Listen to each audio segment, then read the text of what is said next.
Olá pessoal, sejam muito bem-vindos. Eu tenho o prazer de receber aqui agora o Rogério João Baggio e a Bernadette. Esqueci de perguntar seu sobrenome.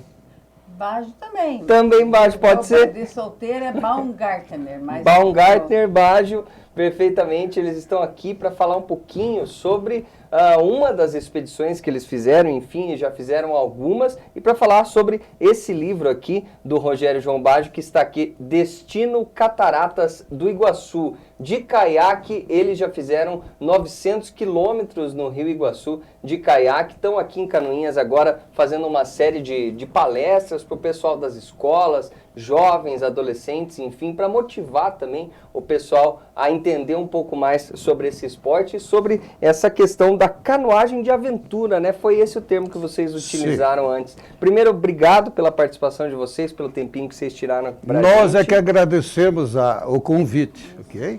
Queria começar então perguntando qual foi a primeira vez que vocês decidiram fazer uma expedição nesse sentido e por onde foi? Porque essa que está aqui no Destino Cataratas do Iguaçu não foi a primeira, né? Não, essa foi consequência. Uhum.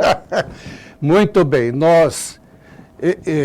eu sou nascido em Rio Negro e naquela época no Brasil não fabricavam caiaques. E aí, entre criança e adolescência, nós construíamos caiaques com armação de madeira e depois recoberta com lona encerada, que hoje não existe mais, porque aquilo é vegetal, e uma boa camada de impermeabilizante.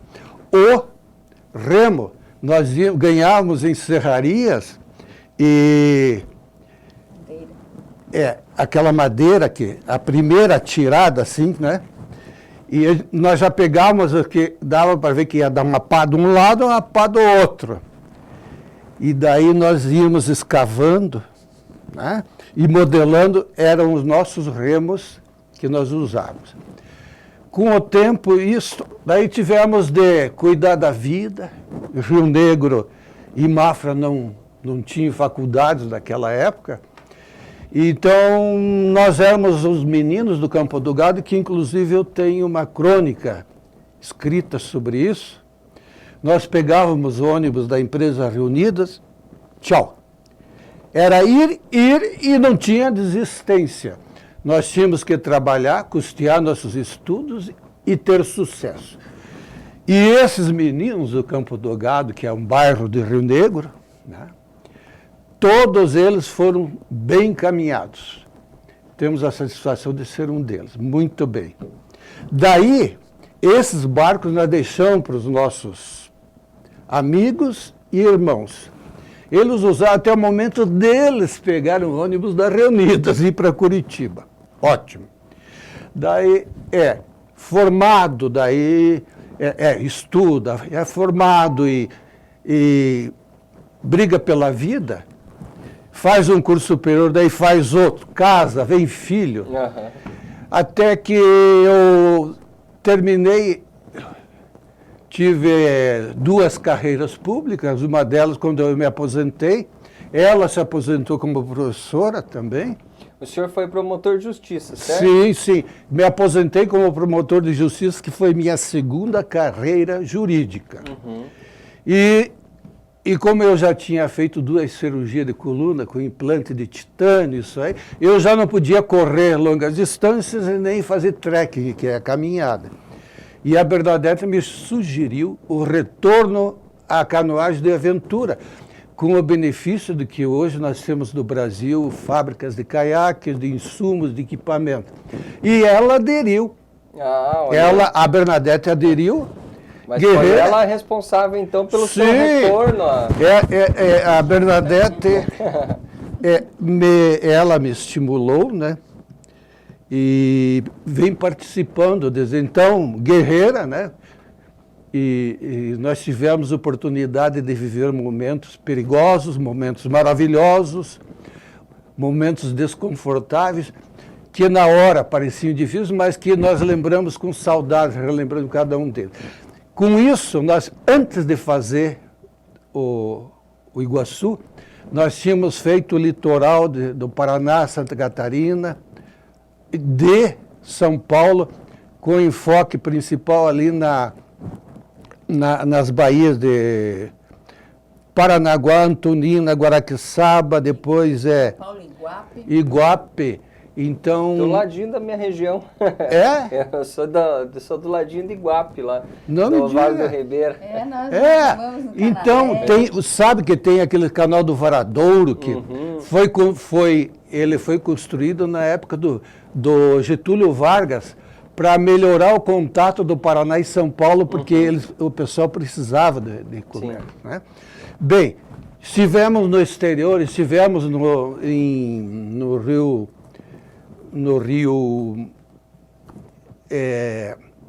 Amazonas também, né? Fizemos uma viagem de caiaque de 800 quilômetros de Manaus a Santarém.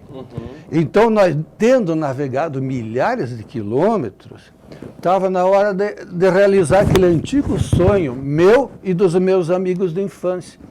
E dela participaram a Bernadette em todas, amigos nossos que nós temos presente aqui no estúdio de vocês, 2 pessoas, o Ernesto Guilherme Roncone e sua esposa Vili Roncone, que participaram por 2 vezes.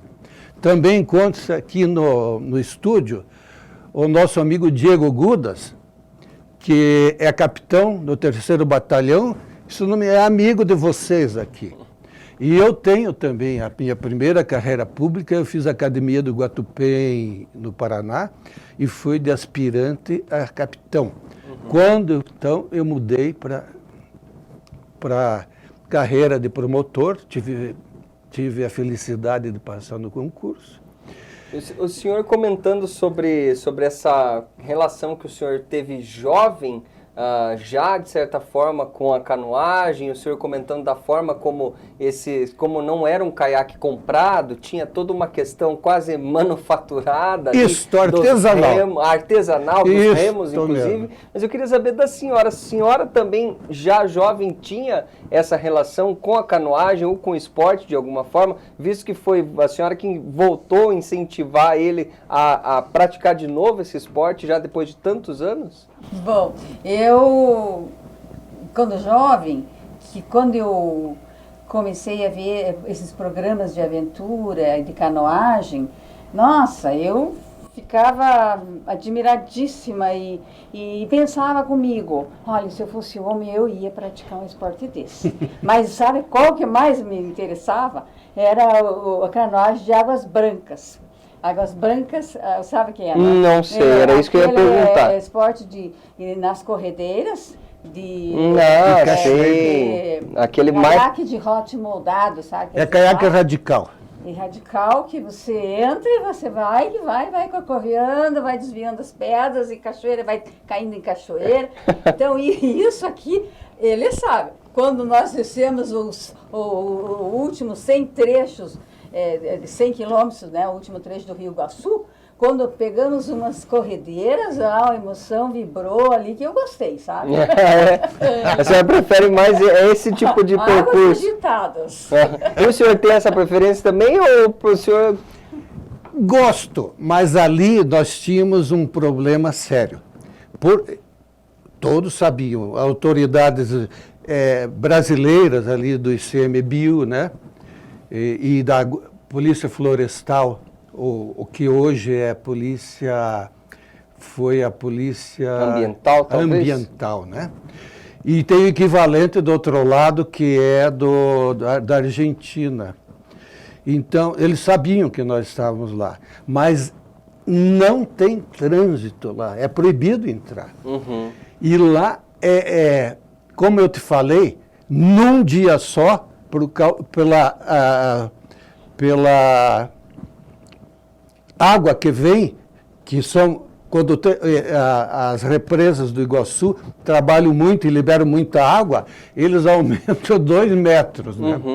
Então, quando tem muita água, é tranquilo. Quando não tem, daí é o Iguaçu normal. E um caiaque, se entrar errado numa dessas corredeiras, ele desmancha. Ali iria todo equipamento, tudo. Suprimento, água, comida, e saco de dormir, barraca. Então, você pense, faça a tua imagem mental. 2 pessoas já maduras, idosos ainda não. Nós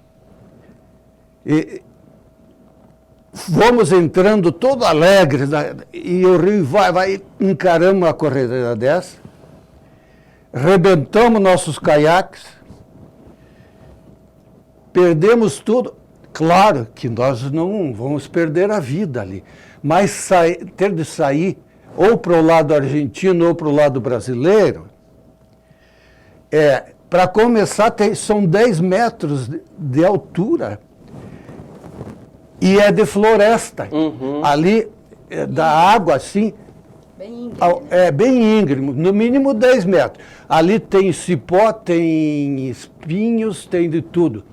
Saindo lá, rasgando a roupa ali, porque não ia ter nem facão para abrir caminho. Eu ia perguntar uma situação... Picado de mosquito. Ia perguntar uma situação parecida. Como que é a preparação para uma expedição dessa? No sentido de quais mantimentos levar, quanto de comida a gente tem de racionar, de água... Alimentação e água, a Bernadette... Conta pra gente, Bernadette, como que funciona essa questão?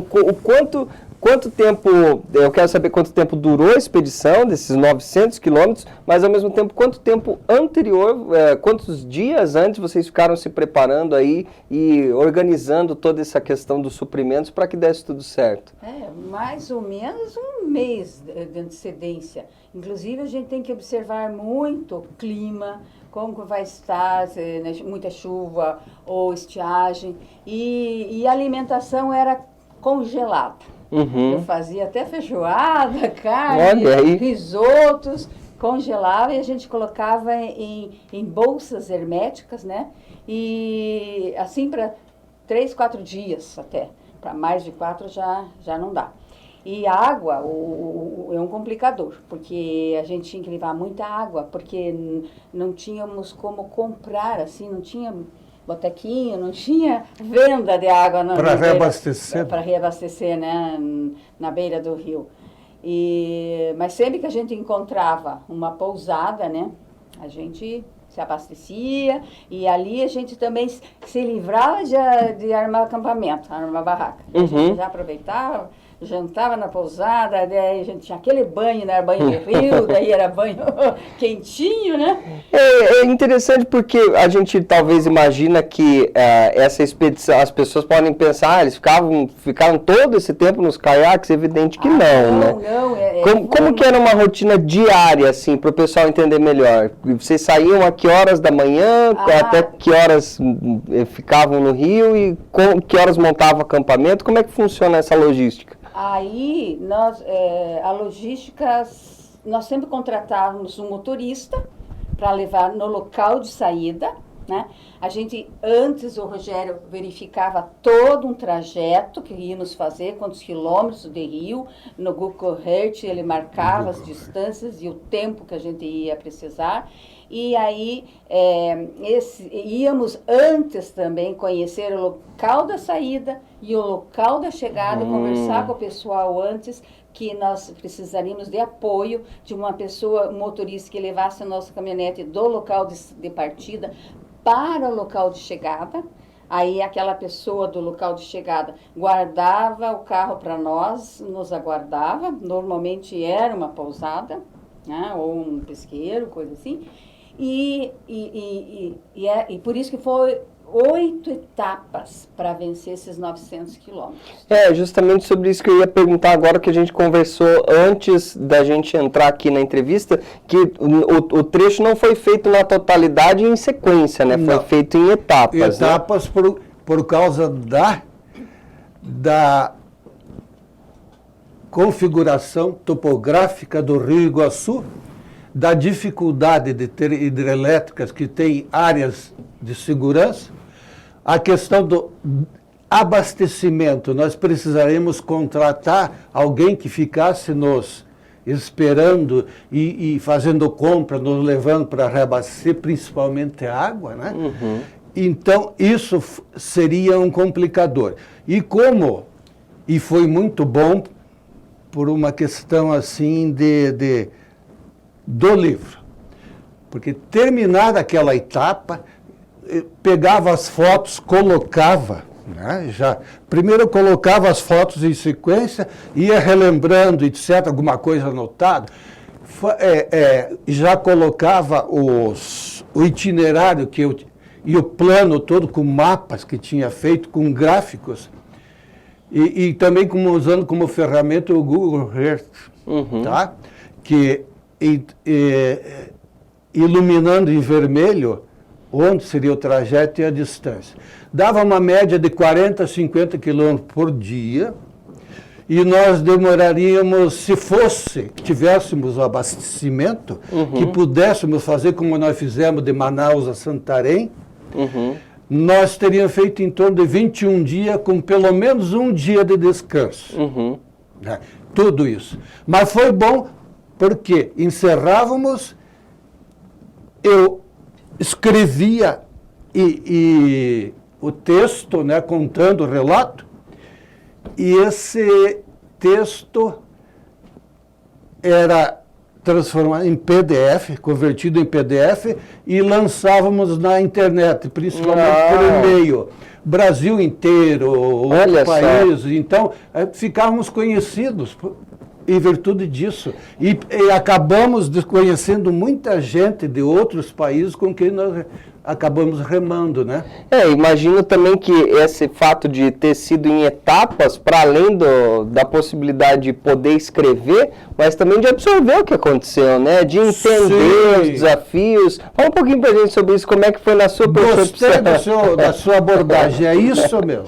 De poder entender o que aconteceu. Fala um pouquinho pra gente sobre isso. Sim, isso depois a gente tinha que, ele mesmo ficava perguntando, e o que aconteceu mesmo em tal lugar, Bernadette? Eu disse, isso, faz o relato. Aí eu lembrava de algumas coisas, ele lembrava de outras, e isso foi nos dando um know-how, né? Porque aí as experiências, mas, né, a gente procurava cada vez melhorar mais, acertar mais, e quando a gente contava dos perrengues, as minhas amigas nem acreditavam. Elas achavam que eu estava assistindo muito Discovery Channel, sobrevivia, essa coisa toda. E daí por isso que eu insisti em ele fazer esse livro. E hoje as piores, não vou dizer piores, mas os piores perrengues que aconteceram nesse trajeto dos 900 quilômetros, vocês dois concordam que aquele foi o pior ou vocês divergem? Não, para mim foi um outro dia, eu acho que esse não foi o pior. Eu quero que cada um fale o que foi o pior perrengue Acho que depende de quem foi a vítima, a maioria das vezes fui eu. Conta um desses pra gente. Bem, no meu entender, o maior foi que nós havíamos terminado esse percurso que era feito pelos antigos vapores, né, que levaram o pessoal que migrava para o Segundo Planalto, para a povoação toda, né, que nós conhecemos aqui aí do Planalto de Guarapuava e indo para o sul, aí inclusive para Santa Catarina, que é o caso aqui, que os vapores trouxeram gente e levavam e traziam madeira, erva mate. Sim, tá? sim. Então, esse trecho é de 340 quilômetros. Foi bom. Quando começou o trecho do Baixo Iguaçu, que era o mais difícil, o primeiro, estavam conosco o Ernesto Roncone e a Vili Roncone. Então, acontece que a usina de Foz da Areia, ela estava em manutenção, eles baixaram, porque tem de trocar, fazer trocadores de calor, tudo a manutenção é muito bem feita. Então, eles baixaram e coincidiu com uma época sem chuva, né, com estiagem prolongada, e daí não subiu mais. E foi um dos pontos mais baixos do lago, da represa de Isto, o que aconteceu. Então nós fomos bem tranquilões, né? Porque iam começar a primeira parte dos 410 quilômetros de represas em cascata, né? Então essa foi a primeira. Então fomos eu, a Bernadette, o Ernesto e a Ville. E nós olhamos assim, de longe, assim, aquilo estava lá embaixo. Várias casas de veraneio ali, ali em Salto, a saída... Ali no Rio Salto, Zangada, né? sim, pelo Rio Zangada, mas o município ali é Salto... Não. Tem alguém soprando aí, Porto Vitória. Porto Vitória. Os companheiros de aventura aqui. Porto Vitória. Então, nós íamos sair de Porto Vitória para ir até Foz do Areia. Quando nós olhamos lá de cima, e o pessoal de Porto Vitória tem muitas casas de veraneio que eram na orla, ali do início, né, do alagado, da represa. E residências muito bonitas. E quando nós olhamos assim, e tinha aquelas rampas por onde eles desciam, que nada. Estava lá embaixo, assim, o Rio Jangada, que era um dos afluentes do Rio Iguaçu. E nós olhamos aquilo ali, daí descemos até um certo ponto, íamos colocar os barcos na água, quando nós vimos um senhor que estava varrendo uma daquelas rampas, daquelas casas de veraneio, e ele se identificou como sendo o balseiro da balsa do Rio Zangada ali. E a balsa estava lá abandonada, quase caindo, assim, olhando. E olhando bem longe, a gente viu, daí, o Iguaçu, né? Uhum. O Iguaçu, a gente via espuma, umas águas brancas, bem de longe, daí olhamos um para o outro, será que vamos, não vamos? E o balseiro estimulou. Eita, balseiro, que furada. E nós fomos, acreditamos, equipamos os barcos, carregamos tudo e saímos. Quando entramos, daí foi. A coisa começou a ficar brava, sabe? As corredeiras e uns saltos, até de alguns metros, que estavam sob a água, mais de 30 metros, por mais de 30 anos, de repente aquilo apareceu na nossa frente. E não tem essa história de voltar, é igual tobogã, é aquela coisa, é um galope só, sabe? Uhum. E nós fomos, e achando que nós íamos dar conta, né? Até que chegou a única que fugiu disso aí, a Bernadette teve tempo de sair mais para o lado, tinha um salto de mais ou menos 1 metro, que lá, ao invés de cair na água, tinha pedra submersa. E caímos, eu caí com o meu barco em cima, daí o Ernesto e a Ville também. O deles, que era um barco mais reforçado, só deu uma rachadura, que foi fácil de controlar, era só tirar a água. E o meu, a parte, 1/3 traseiro, que era um porão onde eu tinha colocado saco de dormir, colchão inflável e mais roupas, ainda bem que ele estava fofo. Então bateu na pedra e aquilo estava fofo, ele só quebrou, mas não soltou tudo, né? Não colapsou aquela porção. E nós saímos assim, aquela loucura, né? Que parecia tobogã mesmo. Mas ele foi catapultado. Eu fui catapultado. Caramba! Né? E o Ville bem mais lá para baixo, o Ville e o Ernesto a Ville e o Ernesto me apanharam e me levaram, porque eu tentava sair para o lado nadando, mas aquilo estava um redemoinho, aquilo virando assim. Devia ter uns 20 metros de raio, aquele raio daquele trecho. E tinha uma única prainha de areia que nós encontramos em toda a expedição, era ali, conseguimos sair, daí a Ville e a Bernadette fizeram os curativos no meu caiaque. E nessas horas... Sabe com o quê? Silver tape. Com fita silver tape, aquela que o bandido põe na boca da vítima e nos punhos e amarra na cadeira, é com aquela fita mesmo. E nessas horas o senhor não fica, por exemplo, com medo de morrer, por exemplo? Ou chega a esse ponto? Não dá tempo, porque é uma coisa, é uma sucessão assim, né? Mas a emoção certamente não falta. Muita Mas eu emoção. avisei, gente. Eu vi o perigo. Eu vi a água assim, ó, branca vindo assim. Mas Subia. imagine, Eu disse, Rogério, esquerda ou direita daquele Eu não estava volume d'água. escutando Ele nada. não escutou. E em frente, Bernadette, Água. assim, em frente eu não vou. Sair para a esquerda. Corredor, eu ainda você não peguei um escuta. pedaço da pedra, assim, sabe? Ele levantou do meu caiaque, mas eu virei o corpo para outro lado.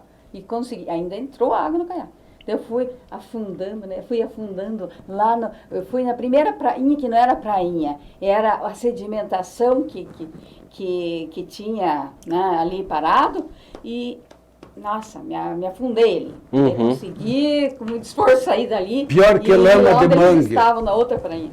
Mais de 30 anos decantando aquela sedimentação fininha. Fica um lodo fininho, assim, deu uma massa. E daí, para sair daquilo ali, era lodo até um pouquinho para cima do joelho. Tinha de fazer um esforço hercúleo para tirar uma perna, daí parecia que estava soltando um champanhe. Puf!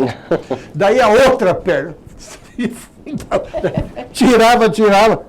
Quando nós conseguimos sair dali, Os dois puxando nós o caiaque amarramos no- o caiaque assim, empurrávamos na correnteza e íamos levando de longe, como se fosse um cavalo, um boi assim, e vencemos mais umas E eu e duas a ou três Ville, igual corredeiras. caranguejo, porque a gente tinha medo de quebrar a perna, né, Ville? Se afundar, e afundava mesmo. Porque tinha rachaduras enormes já naquele lodo, sabe? Sim, Um sim. pouquinho do sol, né, por cima. E ali foi um perrengue. Considerado. Teve outros, né? Em outros lugares também, né? Em outros lugares. Mas o Rio Iguaçu é um rio maravilhoso. Eu acho que os paranaenses têm uma dívida com o Rio Iguaçu. Veja você que na região de Curitiba e região metropolitana, lança esgoto no Iguaçu. Lá em cima, ele é um canal de esgoto a céu aberto. E se não bastasse isso, também tem um pouco de esgoto, de produto industrial que por meio da chuva, o vento acaba indo. E não é possível navegar naquele trecho, é perigoso. Um barco maior que não dê contato com a água não teria problema nós navegarmos lá. Mas com o caiaque você está nele junto. O caiaque é como se fosse uma parte do teu corpo. Isto. E está muito perto da água. E você... Então não tem como não se contaminar. Por isso nós não fizemos isso.